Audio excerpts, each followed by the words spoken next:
Heya, this is Sydney, and I am here to talk us through it for April 21st, 2025. It is Monday, it is the moon's day, and the moon is in detaching, social, goal-oriented Aquarius. There's not a lot of aspects that the moon is making today, but because we had that moon-Pluto conjunction the night before, I'm hoping that we were able to do a bit of releasing. So now that we really can do the work of detaching that the moon wants us to do, so that we can kind of go forward with our day. Because there aren't a lot of major aspects, I think this is a really good day to have your list of your goals and to try to kind of push forward, because the week is just going to get crazier and crazier as we go forward, especially because we have that Mars Pluto opposition forming in the sky that will happen later on this week. So it's almost like the tension is building throughout the week. So take this day of kind of respite, no major aspects, to try to get what you can done.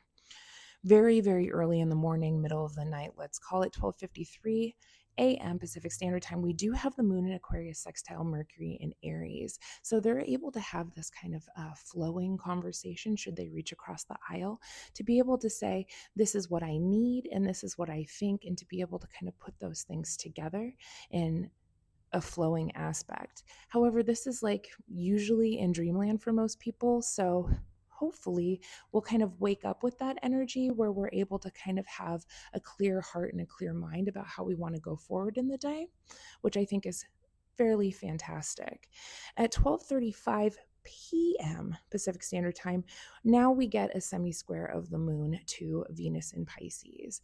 I think that this semi-square is going to feel like something is emerging, something is bubbling up, but we can't quite put our finger on what we need to articulate or how we're feeling about the things that we need. 1:27 p.m. Pacific Standard Time, we do have the moon quintile Chiron, and the quintile is a talent aspect, but it also gives us kind of the ability, it's like a playful flowing aspect, to maybe interact with our wounds and also our wisdom in a way that allows us to have some sort of clarity around the things that we need to do to facilitate our healing and also healing for others, right? 2:04 p.m. And then later on in the evening, we have 9:07 p.m. The moon, both of these times, is going to semi-square both Saturn first and then Neptune. Saturn in Pisces and Neptune in Aries. Now, again, the semi-squares are half squares.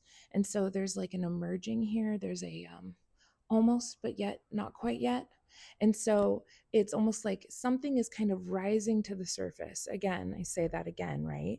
And we can't quite put our full finger on it. So I think my advice would be to try to kind of put that aside, really take a look at your list of priorities that you need to get done for the day.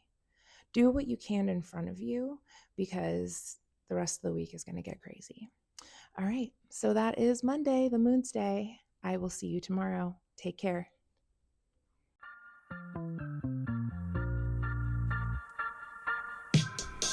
Hey, thank you for listening to today's Astro weather with me.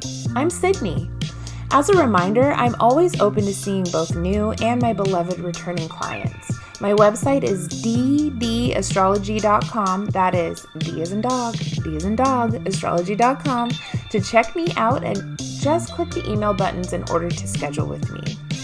If you're into a more conversational feel with your podcast and content, I have a podcast called BS Astrology with my fellow Mercurial Mommy Bender, and we put out episodes every Sunday for the week. Just search BS Astrology on YouTube or wherever you enjoy listening to your podcasts, including Spotify, Audible, and more. Have a good day.